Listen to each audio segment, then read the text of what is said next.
On this episode of Video Game Tango, Josh and I catch up and give you a little tour of our lives for the past few weeks since our last episode aired. Then after that, we talk about how right my predictions were and probably are going to be for the newly announced Steam Controller, Steam Machine, and Steam Frame. Hi, I'm Josh, and Valve better worry about their beef with the original Steam Machine. Thomas the Tank Kitchen. And I'm Andy. This is Video Game Tango.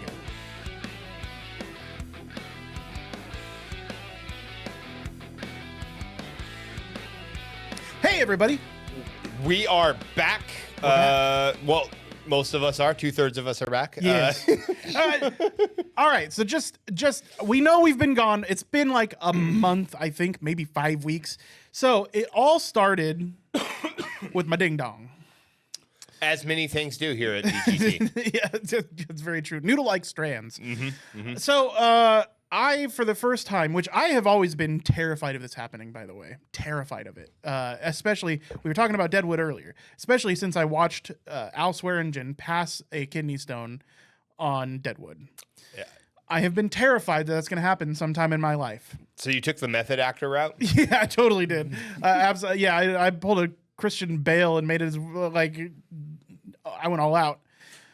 So I got a kidney infection with a bladder infection and a kidney stone. Found out. So I go to the doctor, and dude, I told you I want to tell this on the podcast. It's gruesome, so I just want to let everybody know. For the next like 30 seconds, it's gonna be gross. It's not. I know this is a video game podcast and we have fun here, but give me a sec to be gross. So I go into the urgent care, right, and they see me like right away. I don't know why, but I Might have been urgent. Yeah, it was. I mean, I felt like it, but Seemed urgent. yeah, I felt like it. But I was being calm and stuff, you know. I just felt like I constantly had to pee, and I'd been pissing blood for a day. So I get in my room, and they're like, okay, well, so basically they triage me, whatever. They take my information, and then they're like, all right, well, you're gonna have to pee in this cup, and we need a dirty sample, and we need a clean sample. So for those that don't know, dirty is just let her rip into the cup. Clean is the second part of the sample. You've gotten all of the stuff that can collect at the entrance out of the way, gone, and now you're just collecting just urine. Okay, so I had to give a dirty and a clean. So the dirty, let me tell you, those GIFs or the videos of somebody with like a clear viscous liquid in a clear jar where they like do some color droppers of some like food coloring and then they mix it up and then they unmix it. Yeah. It's like I don't know if it's a non-Newtonian fluid or whatever that they're trying to showcase, but you ever seen that? Well, It's like a fluid density thing. Yeah. Mine was just like a thick layer of brown blood kind of like peeking into the like. There was chunks. It looked like somebody took like blended salsa and threw that into a glass of water. No, I told you it was going to be gross.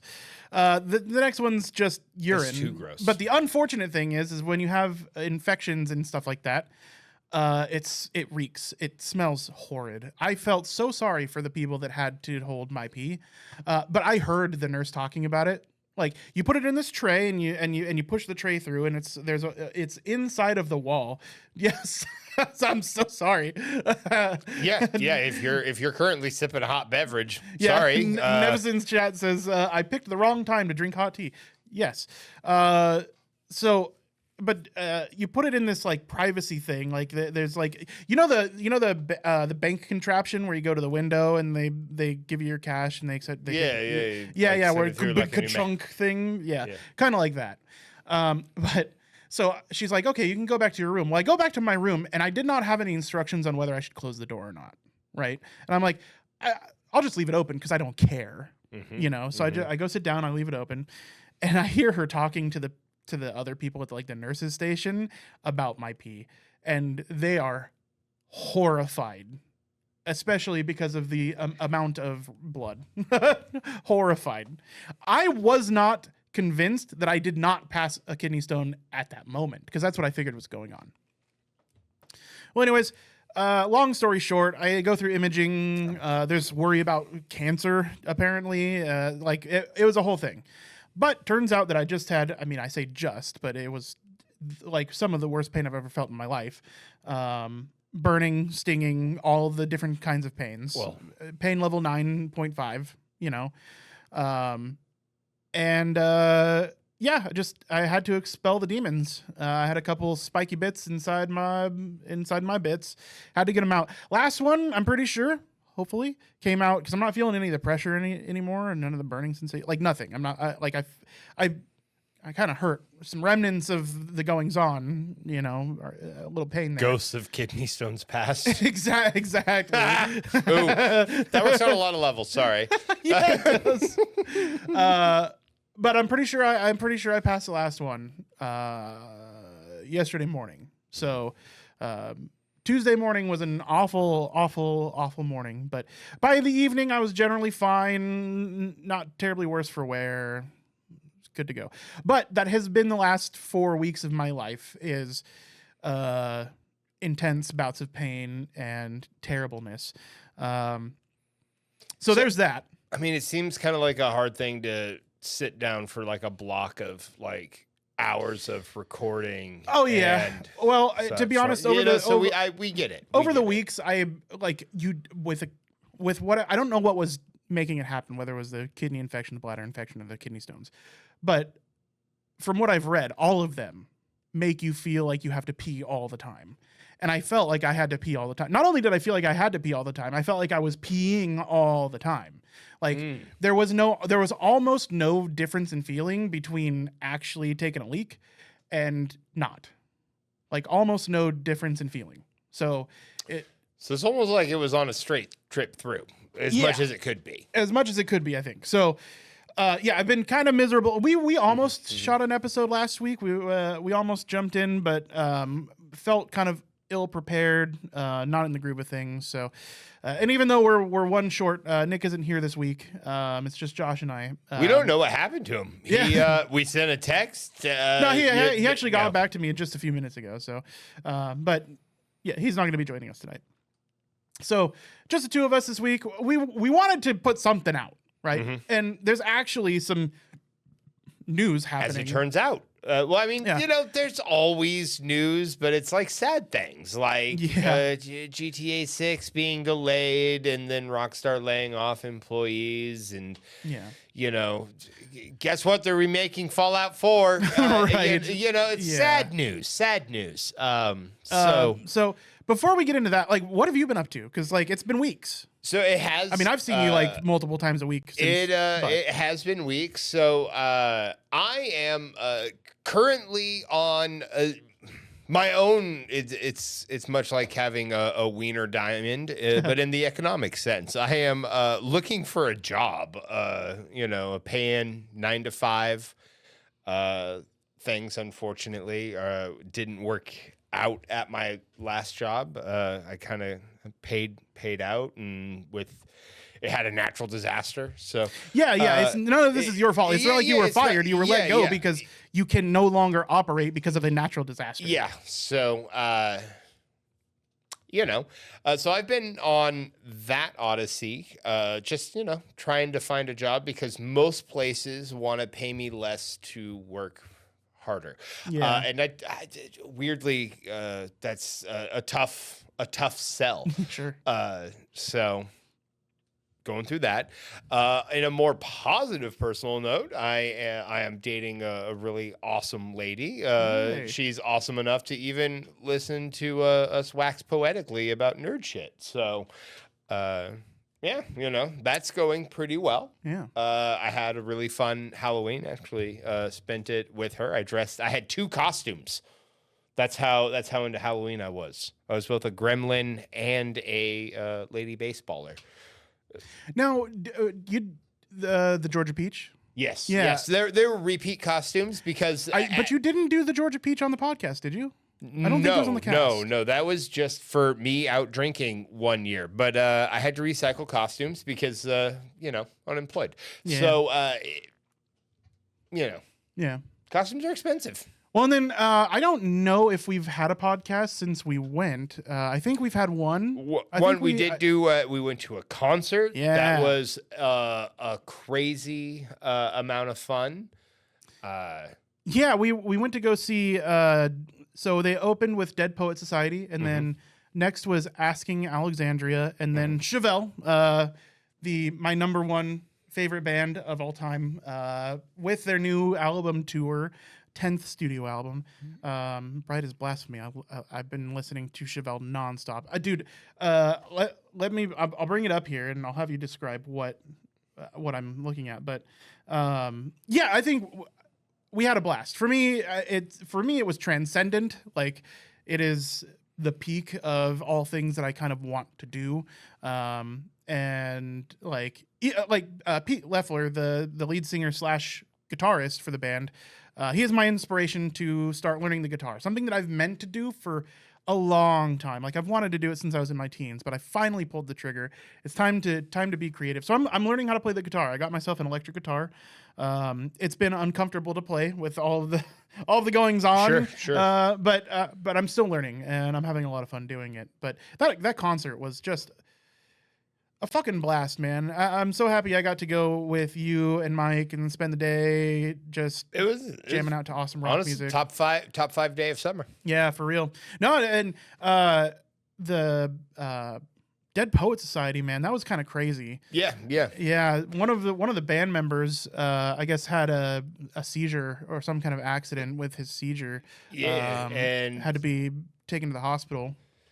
Yeah, and so the lead singer came out. He's like, "Hey, I've never really played these songs acoustic, but I'm gonna play a couple, and then I'm gonna go, check on my friend in the hospital. But I got to play a little something for you." So that was really cool. Yeah, so he did a solo act in like 2 or 3 songs, yeah. And dude killed it, right? Yeah. Unfortunately, like, obviously he's like worried about his friend and pretty emotional. So like, I mean, the guy was like belting these songs through tears. Yeah, I think it's a very unique performance. Yeah, definitely. Something that,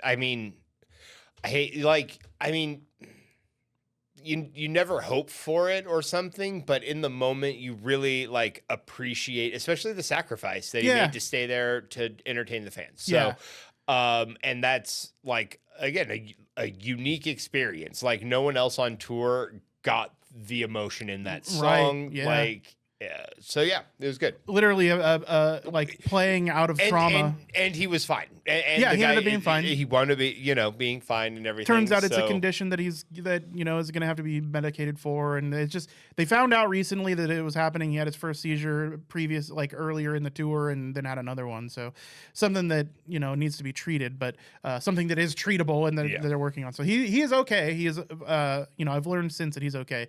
In fact, I talked to the EMT that responded to that call on Facebook. So found out some details there, and all is well. So, but that show, not okay. I want to be clear. I am taking majority credit for the encore, for Chevelle's encore. I'm just saying. So I know when their set list is done. I've already studied their set list, so I'm waiting for it. I know when it's going to happen. That's true. You did come in with like autism powers with this, like, cracking it out. The moment Pete said good night, I started saying encore immediately. Right? Yeah, I knew the set was over, and I started to talk. I started yelling encore before like the news was out that they were done for the night. So A, I'm like, I 100% started the chant. B, I definitely, give you the. Did you hear it? Did you hear it before you heard me? No, I don't think so. It's hard to tell because we were nearly deaf by the end of it. But. Yeah, I don't think so. But then, like, right at, like, I do think you took it up first, and then there was another guy who was like. Are you talking about the guy that was almost right in front of me? Yeah. So let me tell you about that, because you probably weren't able to hear. You were a little bit more removed because Mike was right next to me, and Chevelle plays extremely loud, like louder than any other band that I've ever heard. So most of the reason that I'm taking credit for this is because I said, "Do it," as loud as I could. And when I said do it, the guy in front of me that also started chanting pretty early. He points at the stage, like where their stage equipment is, and he says, "Do it again, do it again." Yes. Konohula in chat says, well, when they do the mixing, they don't stop until they're seeing red. Seeing red again. So he says, do it again. So I look at where he's pointing, because I'm still looking at stage. I look at where he's pointing, and there's a stage hand that's lifting up the cloth that's right at, you remember where they had, I might show a picture in the link dump, but he lifts up a cloth, and I can see Pete and Kemble from the band, and one of the roadies is fucking pointing at me. And I'm like, so dude in front of me says, do it again. And that's when I did it again. And fucking Pete laughs. And it wasn't more than 20 seconds until they come back out on stage. That was, and then they played quite a few songs for the encore. It was a 5-song encore. We literally got another, quarter of a show out of the encore. Which is, awesome. I mean, was nice, because that was our second time going to Chevelle there at Reading. Yeah, and like the first show was great. But it kind of it felt like, especially at the Reading venue there, that it was weak energy the first time. It was, and plus I'm wearing one of the 3 Days Grace. So even though 3 Days Grace was opening, the crowd felt more like Loathe it was opened, but yeah, that's a whole other thing. The crowd felt more like they were co-headlining, and then half the crowd left after 3 Days Grace played. But what's crazy is I think rock shows are just back. I think rock is coming back into the zeitgeist. Like, I'm seeing it on TikTok. I'm seeing it places where I normally that was, I think, literally the summer after the pandemic too. So yeah. There was still a lot of people staying home. Yeah, a lot of concern, because that was 2023. Yeah. So, I think there's something to be said there, but the crowd for this one was definitely bigger than the last one. Oh yeah, it was amped. Like, quite a bit bigger. And so I don't know that necessarily last time. I think the last one was just kind of a fluke. I think it was bad timing, co-headliners, and just attendance was down. Also, the venue made the, I think, incredibly wise choice, because there were tiered tickets. Yeah. And the venue, for the last portion of the show, that decided that it didn't matter anymore. Yeah. And you could just... They had a back lawn, and then they had front of stage. Yeah, right. And they were separated by fences and shit. Mm-hmm. And so when the headliners came on, the security guards left, and you were just able to go back and forth in between. Yeah, most of the crowd came up to the front. And so, like, that really... also amps up that energy. Dude, the energy was immaculate. Yeah, which I honestly, again, I feel like that's just a smart choice. I mean, so great fucking rock show. So what I was talking about earlier, I need you to take a look at this. Can you explain to the audience what this is? I'm handing Josh my phone, and I have open my YouTube Music. So So just give them a couple examples. All right, here's the perfect example. So if anyone's familiar with the show SpongeBob SquarePants, where he works at the Krusty Krab, and then there's that enormously long line of Employee of the Month plaques with SpongeBob's same looking face on it.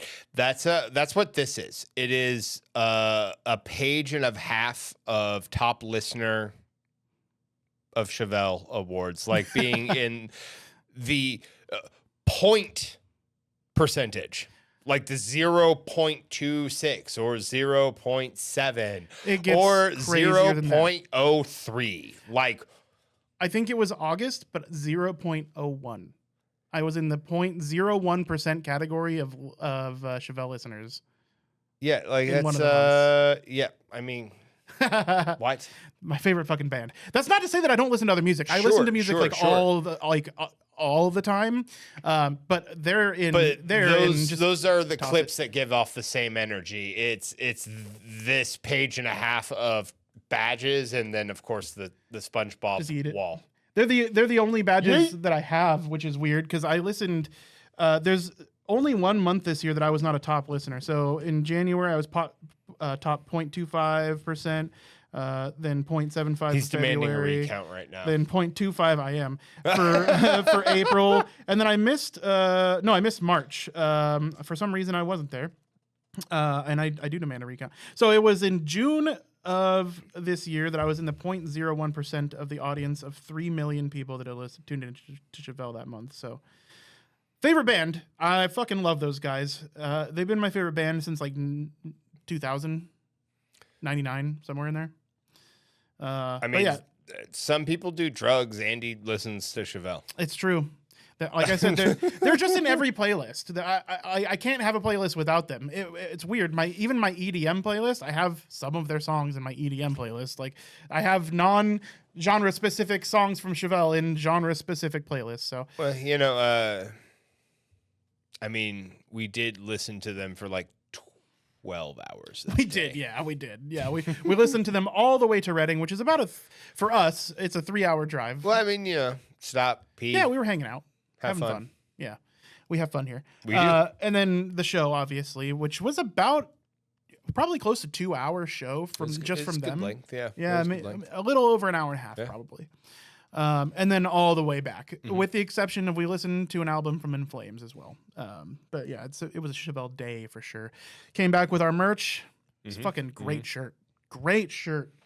Yeah, honestly, I think I'm probably only going to wear mine 1 or 2 more times. For real. Then it feels like a keepsake, doesn't it? Yeah, it's really almost too nice to wear. It looks really cool. Yeah, fucking love this and shit. I don't want it to get too faded. Yeah, like my last Chevelle shirt, which is full of holes and stuff. I need to commemorate that in like a frame or something.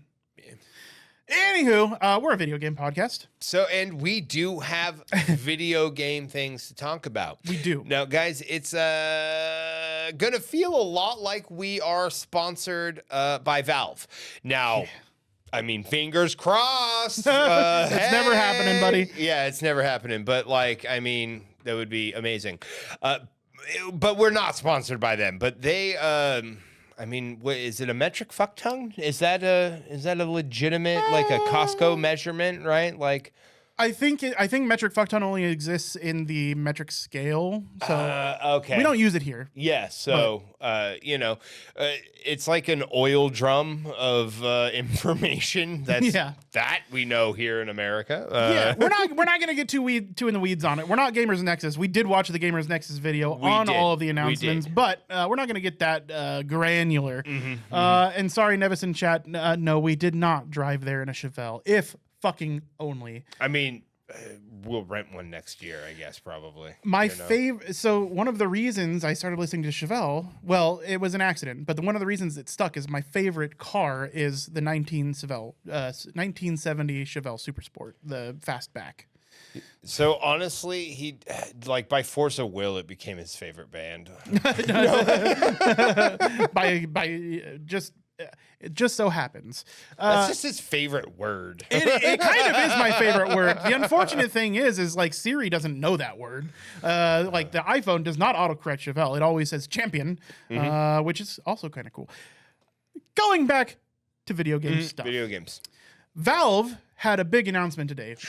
We were going to talk other stuff. We were going to talk Rockstar layoffs. Okay. We were going to talk Square Enix. They've decided to lay off 70% of their QA staff, and they're replacing them with AI. There's a lot to be said there, but you know what? Let's talk about something fun today, because something fun happened, and we have fun here. Yeah, it got intense. Sorry, it did. Guys. So, Valve made 3 major announcements and some small announcements within those 3 as well. Like, I think there's a lot of little crumbs of really cool information laced throughout. So they started an announcement with the new Steam controller. Dude, the new Steam controller looks awesome. It does. It looks really freaking cool. Ergonomic, comfortable, sensical. They're using magnetic, planar magnetic, I think. Not planar magnetic, magnetic joysticks. So that's going to minimize your stick drift, guys. Yeah. And what that also means is that it's going to click into place pretty easy if you need some new sticks. And very small dead zone is very small dead zone. And lasting durability. So we've got it up on screen for you video watchers. I mean, if you're not on the video, we still love you. Just look up a picture of it. You'll see. Now, the only thing that I see may be detrimental to this controller is that D-pad is mighty tall and looks like there's a possibility that could be squishy. I need to see that in somebody's hands, or I need to touch it. Yeah, I want to feel it. I'd want to feel it because I do play a lot of emulated games, and I do need a controller that allows for such. Like, I'm very particular to I have a USB SNES controller adapter, so I can play Mega Man X the right way. I'm pretty particular about controllers. Sure. But that said, this looks like they took a lot of good design cues from the Steam Deck and from like the Xbox controller. Yeah. This thing is nearly Duke-sized, but they didn't waste any space here. So aside from the standard D-pad, the Steam button, what we're going to call Start and Select, and then there's a hamburger menu button as well. We do get, just like the Steam Deck has and the Steam controller before it, we get 2 trackpads. Yes. One on the left, one for the left thumb and one for the right thumb. Directly above that, we've got 2 magnetic. I'm joysticks. Thank you. I'm forgetting all my words today. This thing looks, again, ergonomically sound and comfortable and well thought out. It also additionally has back buttons. Yes. We're only right now this picture. I mean, if you want to see your backside, you're going to have to look somewhere else. Right. But on the backside, it also has and again, these are all there's I forgot the word, the magnetic. So they are very pressure sensitive, right? Yes. So you're going to be able to, much like an Xbox Pro controller, you're going to be able to set like pressure things on the buttons on the pack, and there's still, of course, shoulder bumpers as well. Yeah, and all of it's double action, two stage controls. And so right now we've just kind of been talking about its ergonomic design, some of its button functions, but there are quite a few bells and whistles that come along with the design of this controller, right up to its charging puck. Yeah. It's going to seamlessly, if you already have Steam gear, it's going to seamlessly connect with that. So we're talking the Steam Deck and then a couple other things that we're going to get into here. We'll get there. But essentially, this controller is designed to play games. I mean, besides the games that are function under controllers, this was also designed for games that never intended you to play with a controller, so that you get to play with it with those trackpads there. So this controller is for your entire Steam library. Well, and for use in regular computing as well. And for regular computing as well. So you're going to be able to take this, anywhere PC gaming's going. Yeah. So let's get into those. So we'll get into the weeds in a second. Before we get beyond the Steam controller, I do just want to show off. Yes. This is the original Steam controller, and now everybody says it looks like an ergonomic nightmare and that it doesn't look. There's no way that thing is comfortable, but it actually really worked well for what it was. Now, it is kind of an early prototype for what we have now. Sure. It certainly doesn't look as good or functional as the newer version, but it was the first implementation of really good trackpad sensors in a controller. So you could use games that weren't necessarily meant for controller, like RTS and stuff, comfortably with a controller. So they've taken kind of that design philosophy of implementing trackpads into the Steam Deck, and subsequently we're getting the Steam controller, which has, all of that tech and then some.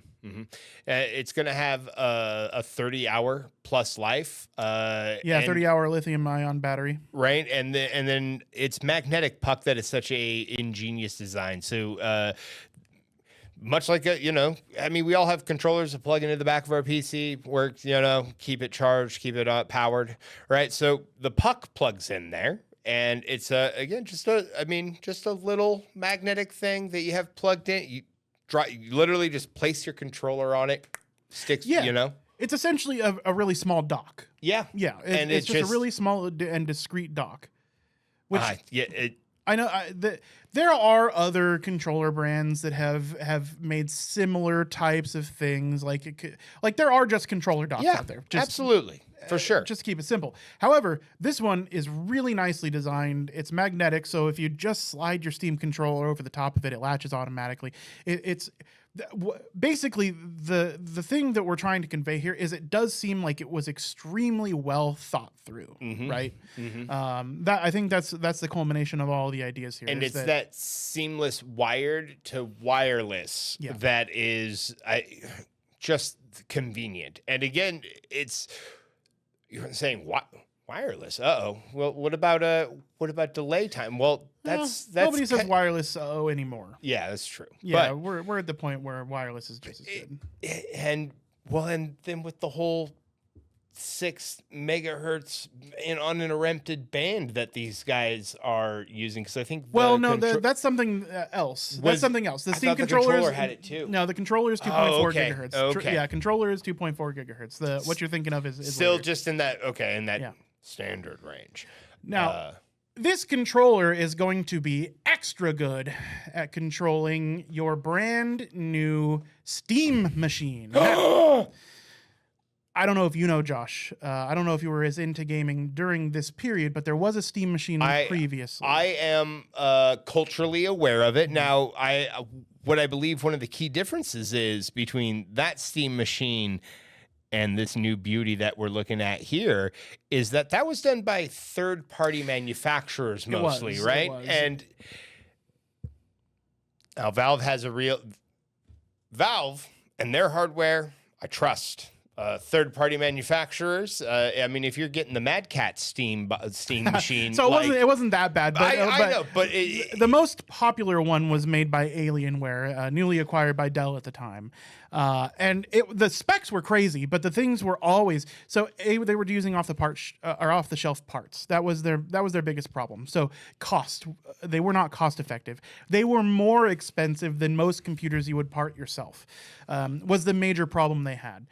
They were seen as premium items. They were meant for a premium customer, and they never got into the achievable. We're talking like $1,500+ for all of the Steam machines back in like 2008 money or whatever that time frame was. Yeah, so a pretty penny.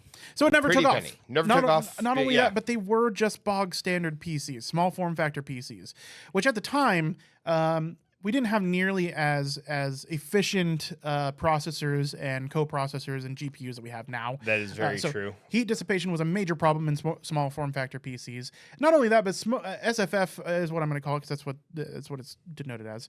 PCs were just not in vogue. People were making massive monolith computers at the time. Yeah. That was really what was popular. It's only been more in recent years that the small form factor PC has really kind of come into the zeitgeist. Anyways, getting away from the old, we have the new. And at a time where Xbox is just kind of announcing that they are going to be making a living room PC, Valve they said, "Hold my beer, Xbox." Yeah, this is shitting in Xbox's cereal. Yeah, like in just a very real format. Now, there's nothing. If you're on the video, bless you. Thank you for being here. If you're not, guys, look up the new Steam machine. The picture we have, it doesn't provide a lot of reference, but we've seen it in people's hands via the videos we watched earlier. And guys, let me tell you, it is roughly the size of a Game Cube. Yeah. Now, let's collectively pick our jaws up off the floor and you say, what? Guys, this is one massively designed little box, already being lovingly called the Gabe Cube. Yeah, I mean, love that. Yeah, it doesn't take them long. So I mean, guys, we have a crazy amount of GPU power in this little guy. Well, just to be specific, so we are essentially looking at the GPU of the RX 7600, so a modern FSR4 capable GPU. On top of that, we are looking at a CPU power of about a Ryzen 5 7600. So we're looking at mid to high end processing and GPU power here.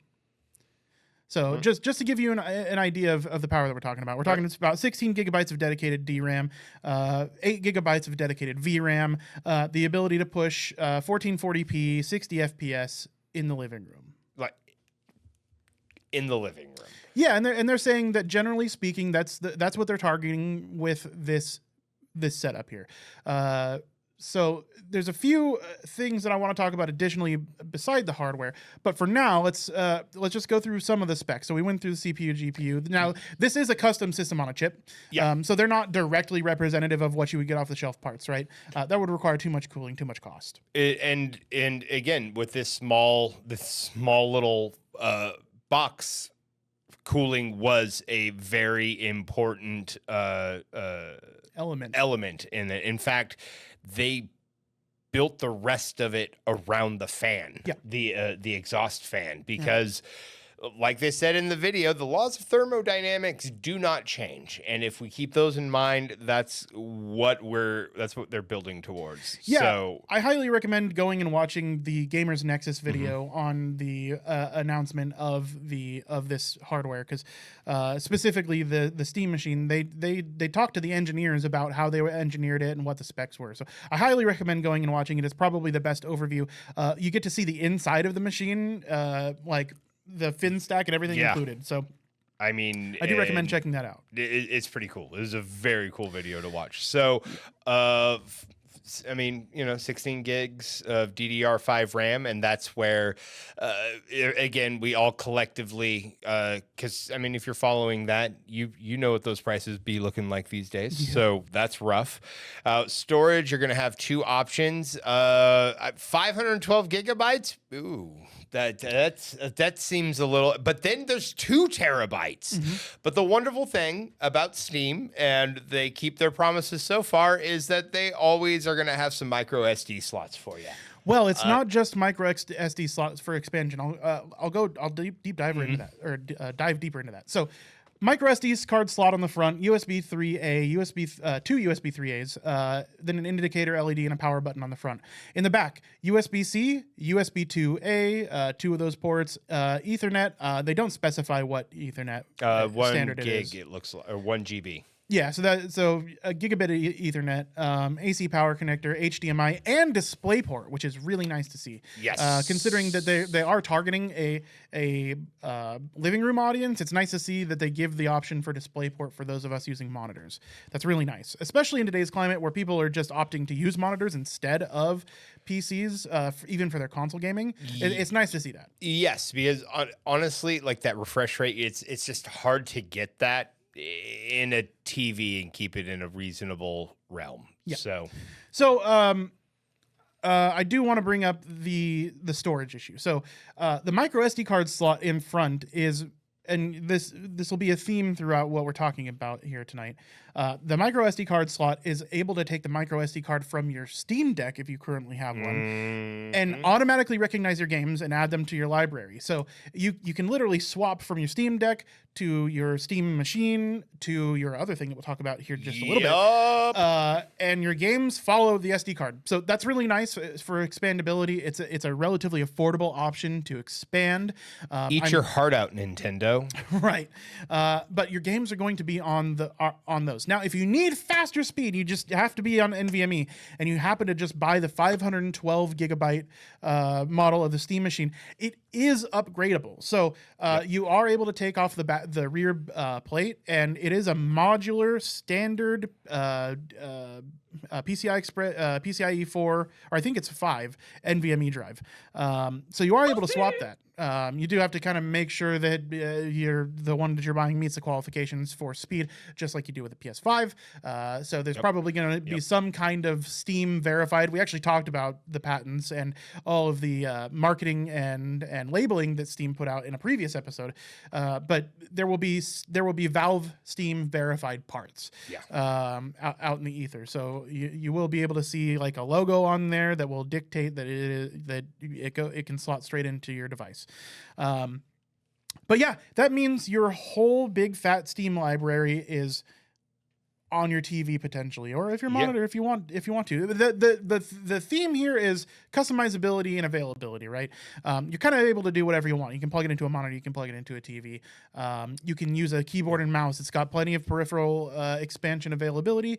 You can use VR headsets with it, which we will touch on here in just a few minutes. We keep hinting. Yeah, but it is, for all intents and purposes, it is a PC. It's not necessarily supposed to compete with consoles, except for the fact that it should be relatively affordable, which we don't have a price point. We'll talk about that here in just a minute. Should be relatively affordable, and it is not offensive to have in your living room. It is not a PS5 even in its offensiveness. No, in fact, they designed it to fit underneath what amounts to a 6-inch gaming shelf, like a shelf on your entertainment system, or so they just, the one rule, but just follow it like Gremlins. Yeah. Don't put it on the carpet. That's it. It should be, and will fit in with your hi-fi or your receiver or your DVD player or your VCR or your PS5 or your Xbox One. The form factor is this thing. It's really hard to tell scale on the pictures. It looks bigger than it actually is. It's about 6 inches in every dimension. Yeah, guys. Which is kind of nuts. Yeah. And it is like that console style, right? It's designed to sit next to it. It's designed to sit next to your TV, and it's not going to look out of place right next to your TV with your sound bar and all that good stuff. It's a black box, right? And that's the beauty with that Steam controller. You're going to be able to have, if you want, what amounts to a console experience, but this is running you can have your entire entertainment system set up there, much like that's all I use my Xbox for now anymore, is it's just my entertainment hub, and there it is right there. That's the new one. So, and again, the mind-boggling thing to me that is about 6 inches in every dimension, that I love my PC. I love gaming on it, and honestly, that's what I want to game on. And now with that, I can take that with me wherever. If I need to go somewhere, I can take it with me. Yeah. Or your Steam Deck. Or Steam Deck, right? Yeah, that's the perfect form factor for just taking it with you. So before we move on, I do want to mention that we've talked a lot about SteamOS in recent history. Yes. This is the first implementation of it, just as we kind of expected. So, and that is Proton, yeah? Yeah, so they use something called Proton, which is an emulation layer that allows you to play x86 games on, not x86 because Linux works, but allows you to play games semi-natively on Linux for games that aren't necessarily programmed for Linux use. But yeah, they're using Proton, which is exactly what they've used for the Steam Deck. So we're familiar with Proton and the emulation layer. Nice thing is though, it is just bog standard Linux. You can anything that works on Linux, or you can use Wine for, you can use on your Steam machine. So it is a full fat PC. If you want to, you can go from gaming, through Steam directly directly to video editing in something like DaVinci Resolve. Right. So that's really cool. There's already OBS for Linux like this. There's no limit to what you can do with this thing. It is, for in all intensive purposes, a PC. Yes. And a relatively powerful one at that. So I think this thing, as long as the price point is good, I think this thing is going to sell like gangbusters. Now, I was going to say, that's where there's a little darkness in the forest there. We don't really know what the price point is. Now, we've made, all night, we've been kind of pitching back and forth what we think it should be, what we think it's likely to be, and what we clutch our pearls at but still find acceptable. So I think we both kind of agreed that where we would really like to see this and where it would be bone-crushingly competitive is $999. $999, right? Well, I think that might be overtly competitive. No, I don't. So I wouldn't say that. Because if you are trying to get the console crowd, if you're trying to get this in people's living rooms, $1,000 is a lot of money. PS5 owners, the original PS5 is still outselling the PS5 Pro, despite the fact that the PS5 Pro is pretty significantly more powerful. It's really hard to justify $1,000 when something that is $600 will play games just as well. Right. So what you think this needs to be $8.99 I think that would be ideal. I think pricing in the $7.99 to $8.99 category, it would be ideal. I think that would make it absolutely competitive with consoles. I think it's going to be competitively priced with similarly spec'd computers for sure. I don't know that it's going to be much cheaper than off the shelf components though. I mean, honestly, and there's a couple of reasons, but go ahead. I was going to say, again, it's just speculation and rumor, but out of Xbox, they were talking about $1,000 or $11.99 price tag for the next Xbox. So you're right. You're right. Things are getting more expensive. I think though there is going to be a little bit of a shock to these companies. And right now, the economy is not doing so. No. Right now, everything is becoming more expensive, and I think because these things take years to plan, right? And I bet you most of this tech was being planned pre-COVID. I think going into COVID, they also saw look at how much people are willing to spend on entertainment right now, and let's examine this, and we are going to get them hooked on our wares.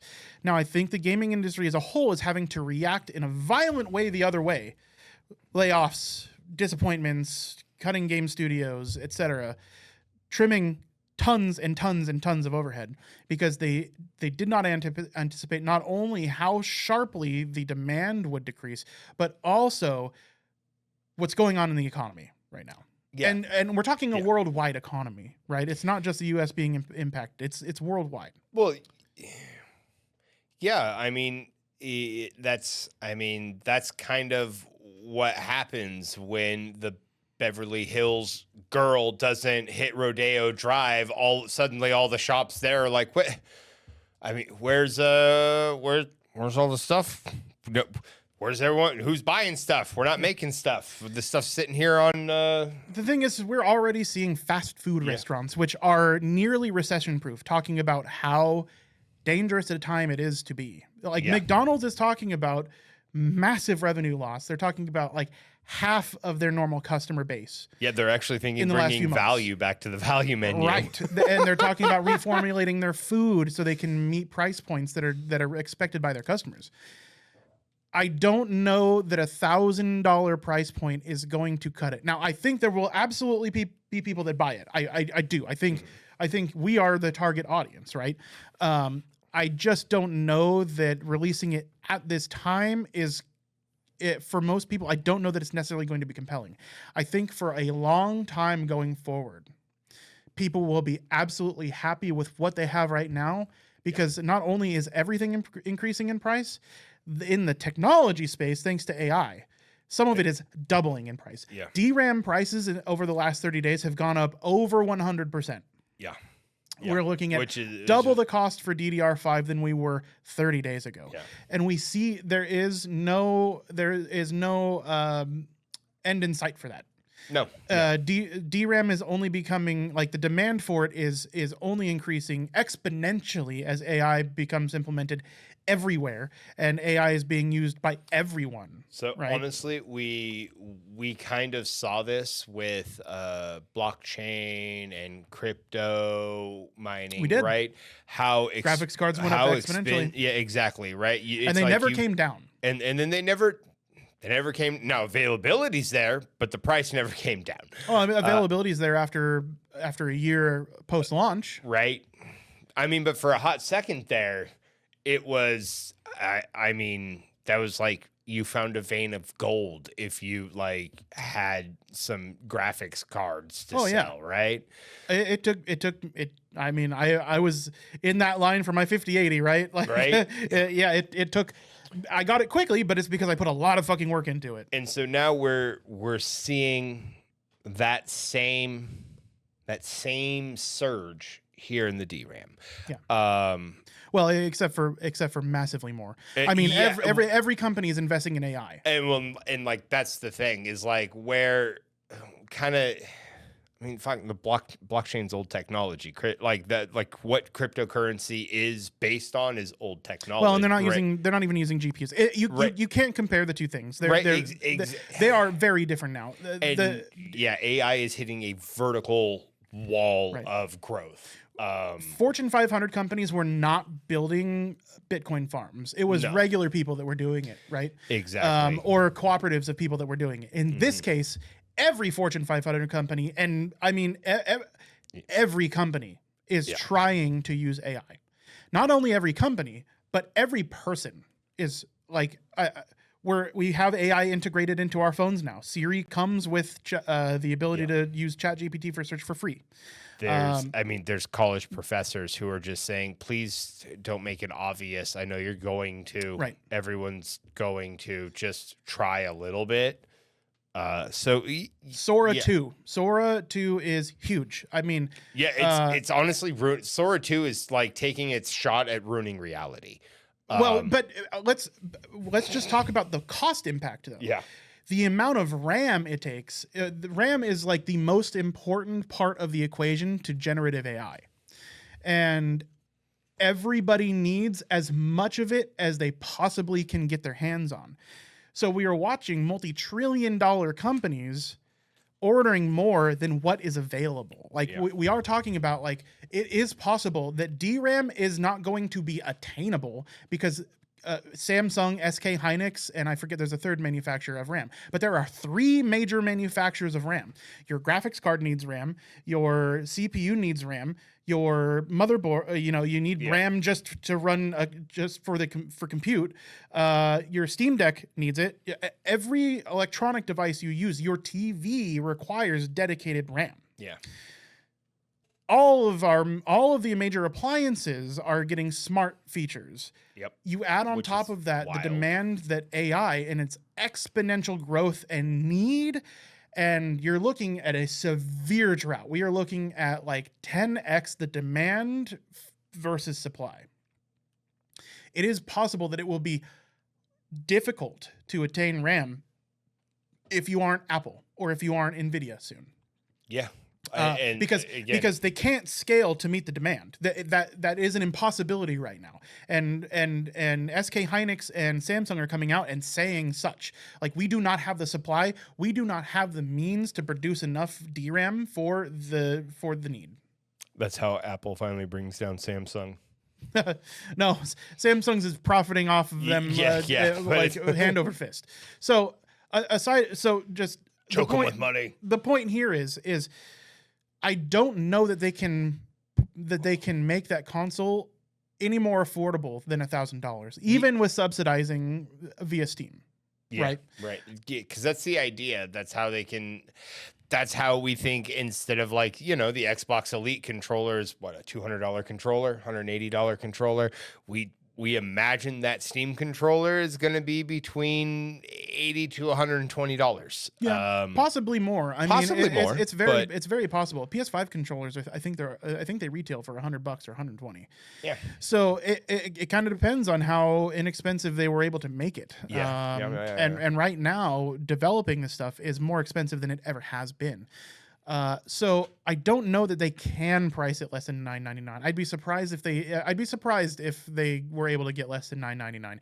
Now, I do think that the 512 version they probably can sell it at $999. Yeah. I would imagine the 2 terabyte version, NAND flash and DRAM are just they're short in supply. I don't know that they can drop the price below $1,300.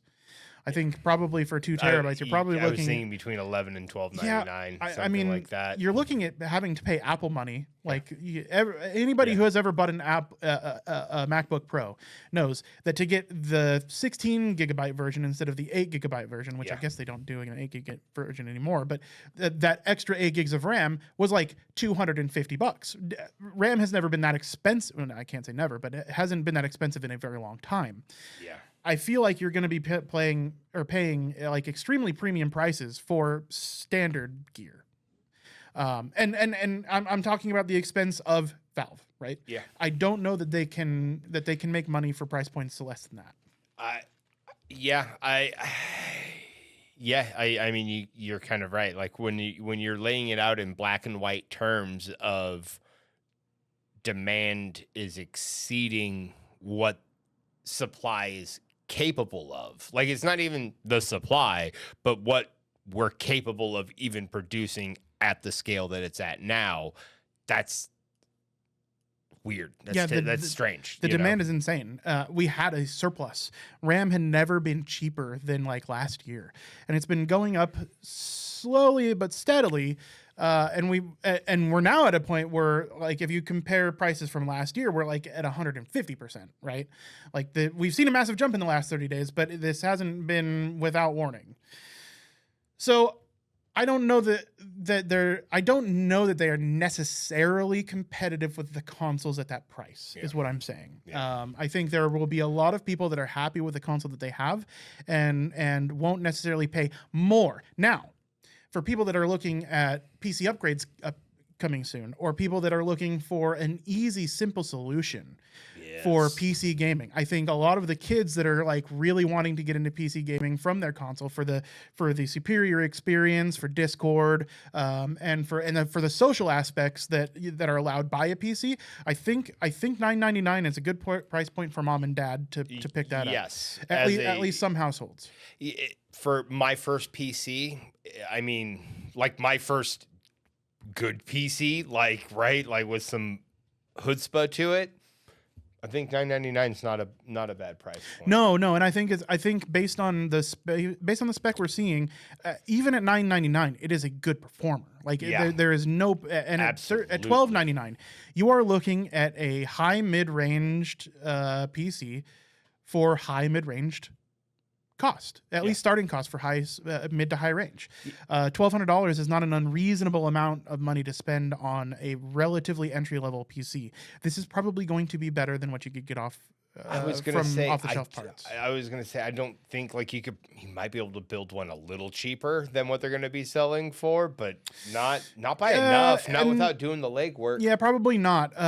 Maybe during special sales, and maybe if you're willing to go secondhand. But I think the price to performance is going to be really, really good and really enticing for people that are looking for that.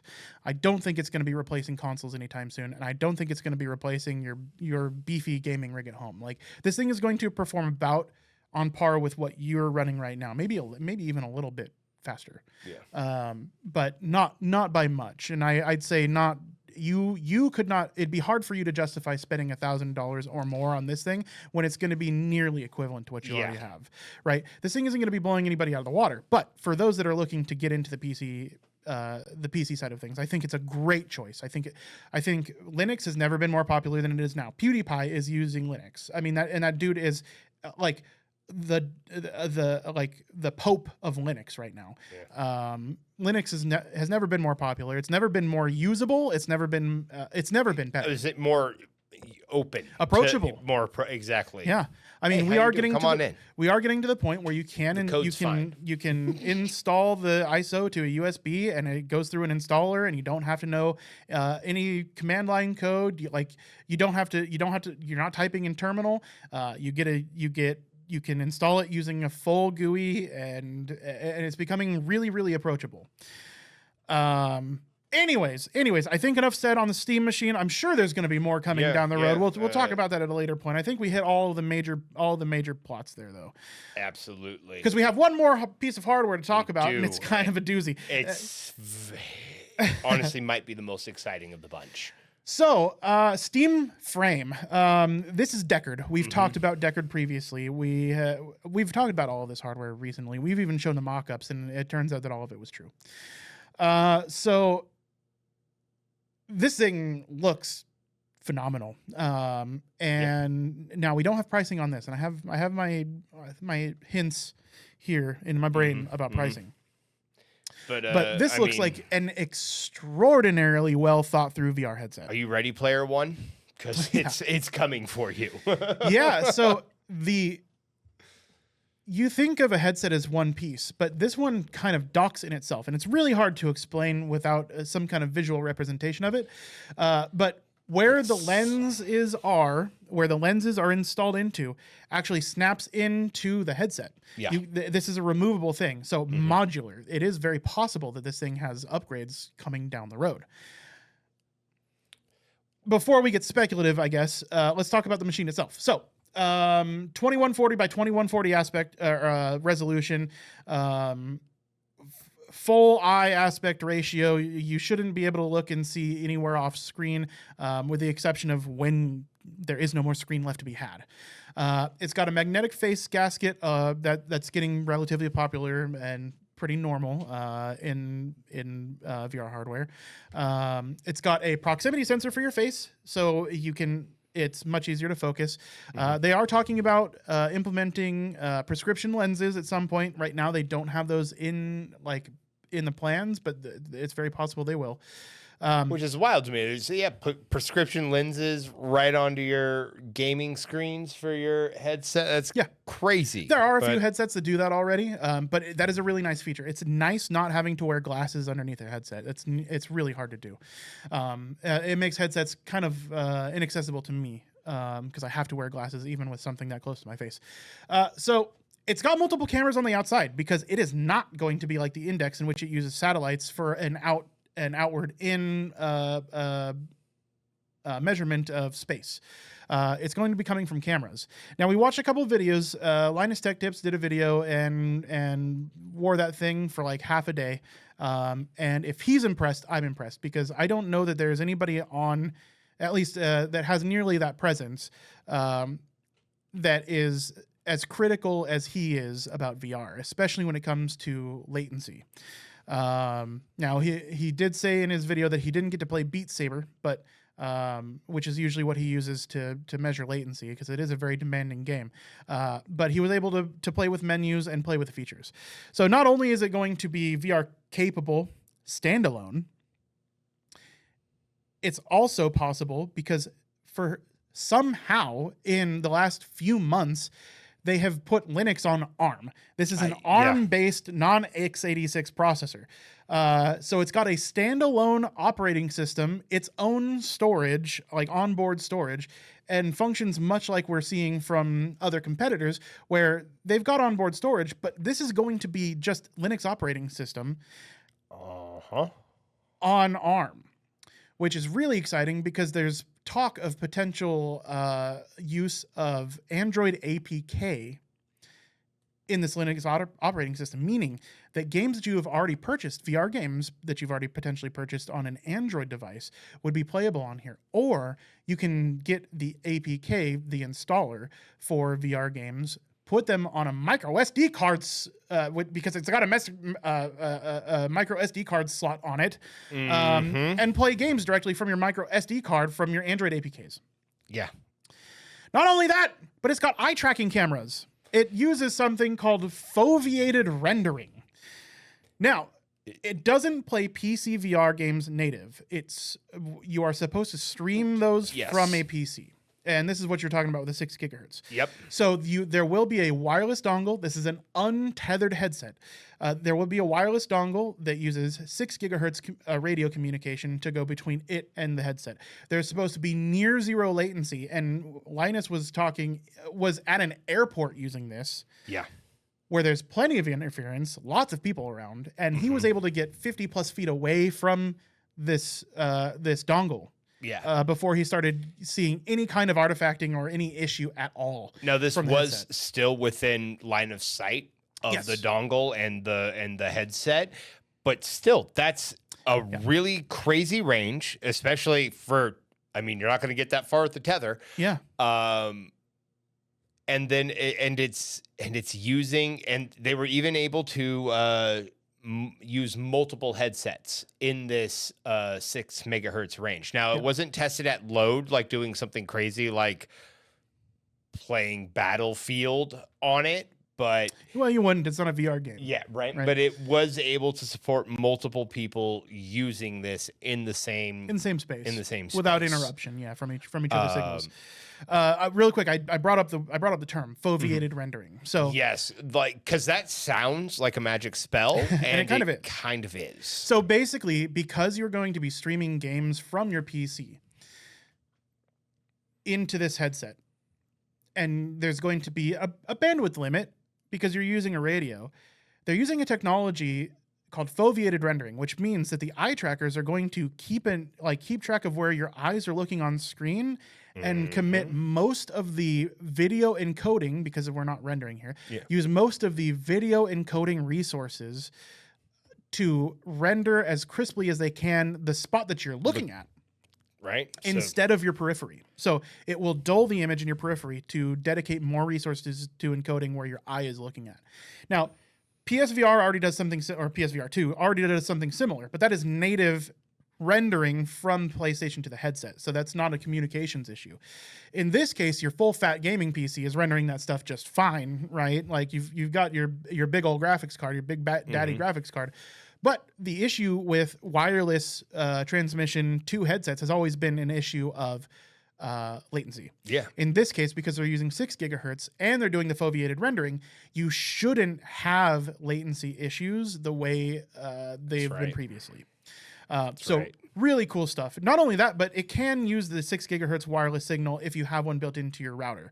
Those are usually relatively high-end routers, but that can access or that can be another point. Now, 6 gigahertz is effectively line of sight range. It does not penetrate walls very well. So it's not like you're going to be playing, your games in another room in VR, but you are now going to be able to use your total space. And now that you don't have to have satellites with like something with the index, you're going to get that much more freedom of movement. On top of that, Linus was trying to get the VR headset to stop tracking the controllers, but at no point was he able, even getting it behind his head and out of what he thought was line of sight of the cameras here. So it's got a few cameras, and that's basically how it tells where you're. Now, this is similar technology to something like what Meta's doing, but those are able to track your controllers handsomely, it seems. On top of that, they have built the battery pack into the back side of the headset. So back of the headset strap, where it would normally just be a cushion for comfort, there is a battery on the back of it. My only trepidation there is heat.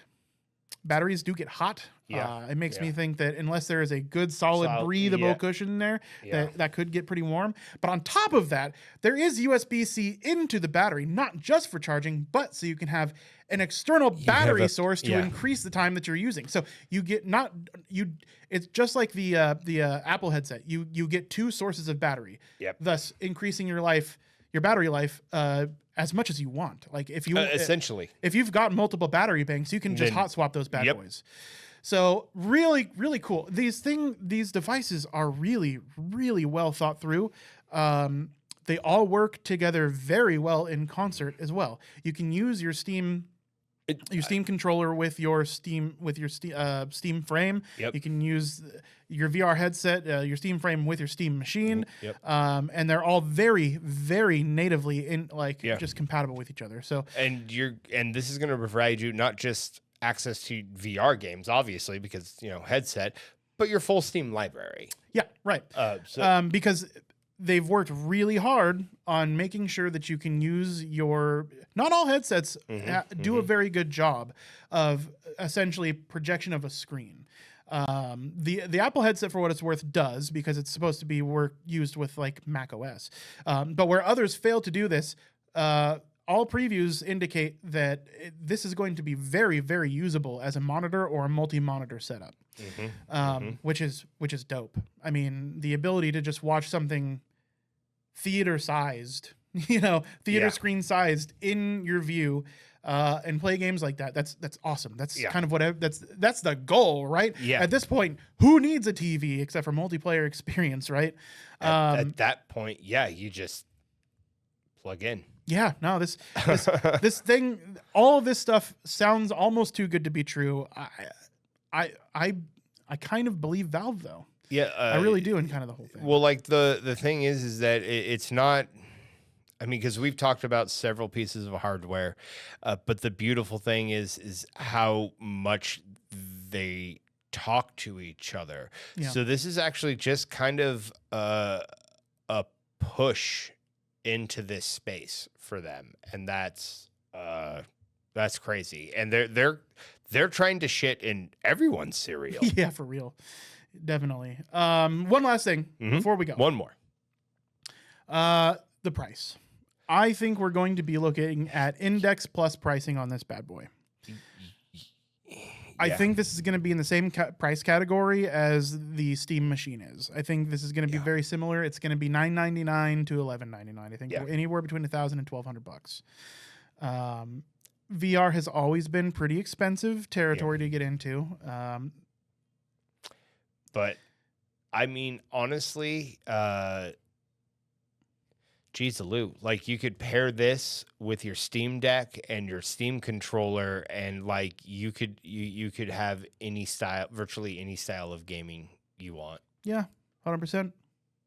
So yeah, there's probably plenty that we missed. There's a lot going on here with the announcements. There's a lot of new information coming out already. Dude, they're probably getting ready to announce the fucking hat suit that has an arm on the arm, which is going to launch subsequently with Half-Life 3.